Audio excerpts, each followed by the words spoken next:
xool règlement intérieur bi pare nañ changé nañ ko président jël décret convoqué session extraordinaire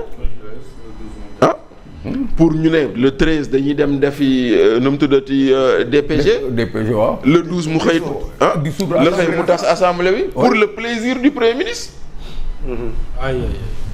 mais loolu fii la am donc c'est-à-dire que situation bi même si on est content que le président essaye de reprendre la main on est tous contents parce que la République d'abord les intérêts particuliers après mais du tee nag président nag on lui rappellera que lii moom fu ñu tollee fii mooma bu ñu tollee fii mooma am na ci responsabilité bu mag a mag oui bu ñu tollee fii mooma waaw parce que man j'avais vu venir parce que je me rappelle que maa ngi def benn émission ak Momo Cissé le 31 mars 2024 avant même que président ne prête serment et cetera maa ngi leen évitons que le duo se transforme en duel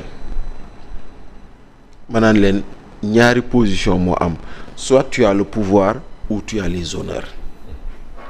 Avoir le pouvoir c'est être dans l'ombre du président, influer sur les décisions. Avoir les honneurs c'est aller à la primature et tu t'éloignes de la sphère décisionnelle. bu si nekk nag am na avantage am na inconvénient ba may wax loolu noonu nommé guñu kenn te loolu moo nekk di feeñ nii parce que tey jii nii loolu moo fi am maintenant nag Samba xëyul ba léegi mais Samba lu ko teree xëy parce que quelqu'un défie l'autorité du président ndaxte président moo jël décret nit ki war ko contresigner nit ki ne du ma ko contresigner Samba toog këram Moustapha Fall ci continuer di fayeeku kon tey jii nii Ngundu veut devenir Koromak et Koromak veut devenir Ngundu loolu mooy li fi xew mooy maanaam y a un jeu de rôle qui a changé moo tax nag tey jii nii loolu bu ñu ko fàtte mukk si li xew ni te nag lu si des nag ñoom seeni mbiccoo mbaaloo seen biir parti ak seen biir coalition qu'on n'en fasse pas une crise institutionnelle man foofu la sama kàddu jëm qu'on n'en fasse pas une crise institutionnelle. mbir yi bañ a am jeexital ci ni réew mi di doxee. voilà ak surtout contexte bi ñu toll. parce que man je dis que c'est une crise politicienne ce n'est même pas une crise politique parce que d'abord une crise politique c'est des divergences d'orientation d'opinion de changement mais fii lan la est-ce que fii nee nañ orientation bii la du orientation non gisuma fi loolu. moo tax je ne vois pas une crise politique je vois une crise politicienne ndaxte daal nit la koo xam ne il est dans la bouderie Ousmane Sonko est aujourd'hui dans la bouderie il boude maanaam day geddlu non day geddlu non loolu kay non il a un ego surdimensionné c'est même pas question d'orgueil moom il pense que c'est le seul qui existe après lui c'est le déluge c'est ça le problème de Sonko maintenant dans ce problème là Diomaye a avalé tellement de couleuvres parce que bu ñu toogee nit naan la président amoo autorité te jox le boo mënul jox ma c'est grave nga jël sa ay nit taxaw naan président bi waroo fal diw te yow mi di wax waroo fal diw boobu décret bu la fal moo fal diw moom. xanaa déggoo Bara Ndiaye. waaw li mu wax barki dem lu gën a grave. lu gën a justement foofu bëgg naa ñu taxaw ci Bachir. oui c'est-à-dire ces gens-là ñu nekk autour de la mouvance présidentielle. non c'est pas des gens qui sont autour de la mouvance présidentielle. non c'est des gens qui sont autour de Sonko. oui mais. c'est pas la Déthié mi si mouvance bi la mais kaddu yu ñuy wax. waaw jëmale ko ci président quand même. mouvance présidentielle ils peuvent ne pas être d'accord sur des questions politiques mais quand même tout de même le président de la République est le président de tous les Sénégalais. xam nga. non dans leur entendement yenn kaddu yi dafa ñaaw ci président. c'est un figurant. voilà le président véritable de tous les Sénégalais. L'autre l'a dit, Guy Marius Sagna a dit que c'est ce président légitime qui est là. Voilà. Et qui débat bu actuel bi ils ont suffisamment dit de choses pour que tu comprennes que li ñuy bañ mooy que notre président réel taxaw comme président véritable. Pour eux Diomaye entonnoir la. Et les gens l'ont dit dans des textes ils l'ont dit ak seen gémmiñ. c'est ce qu'il dit là. mais les Sénégalais lambda bi dugg ci lu xaw fal leen nan la war a xalaatee. c'est-à-dire le Sénégalais a été floué.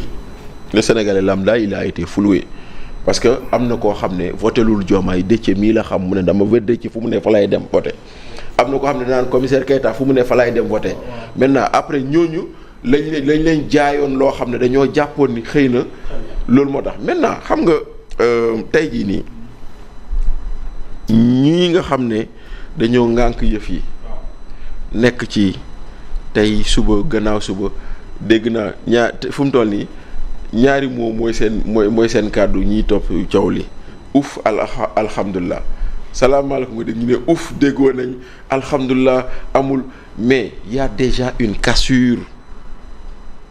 rien ne sera comme avant. gis nga bant boo ko dammee même boo ko kolee boo ñëwee boo xoolee bant bi di nga gis ni damm na rien ne sera comme avant maintenant ce qui reste nag ñun république ak république lañ soxla.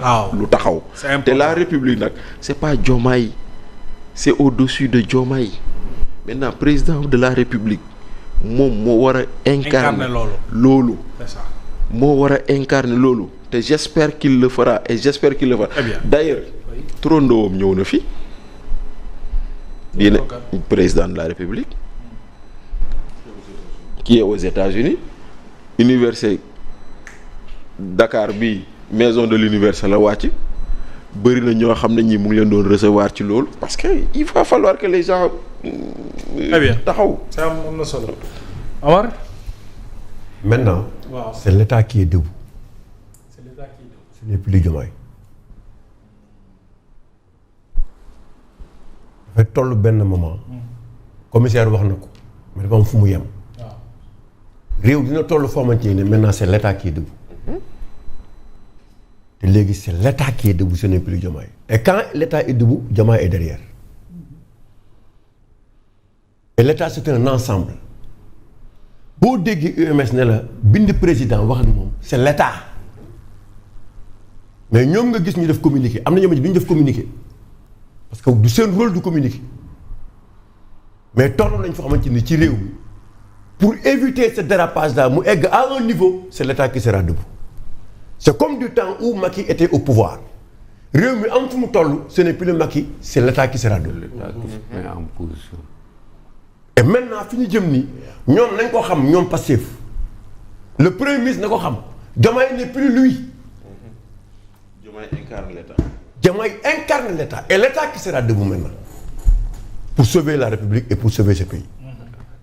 mais bu ñu ko bëggee jël def ko problème politique rek nañu xam ne dépassé nañ foofu léegi on en a assez fait mais maintenant lan moo indi lii c'est-à-dire il faut que Sénégal xam ne c'est-à-dire Sonko à tout prix il va être candidat. en 2029. moom waaw moom il faut mu ne président.